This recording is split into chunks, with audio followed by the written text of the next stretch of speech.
A ka poezi që i kushtohet dashuri shpirtërore apo atë dhe jot përmes vozheve të luleve? Shife, lulja është një simbol i bukurisë. Që adhurosh një femre, një lule, është sikur një jetë i adhurosh.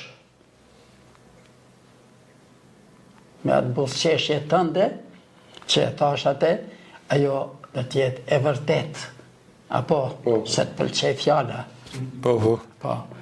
Prandaj, në këtë aspekt, çdo poet, çdo njeri, pavarësisht për profesionit të tij, dashurinë që nga fillimi deri në vdekje, ajo ekziston, edhe mbi jeton tek njeriu. Edhe në moshat e shtyra, ajo si fenomen i natyror ekziston. Prandaj, gjithmonë,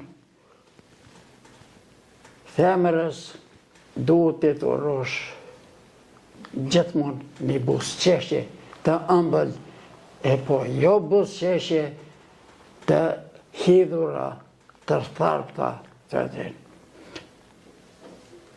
Amerikanët thonë, edhe në qoftë se s'mundesh diçka ma tjetër, bile një buzëqeshje të tharpt qoftë, atë do t'ja dhurosh dikujt. Po që nuk e kupton se është e tharpt. Po si do qoftë, lulja edhe buzëqeshja janë fenomene që duhet të përcillen gjatë jetës tek njerëzit me dashuri. Faleminderit profesor për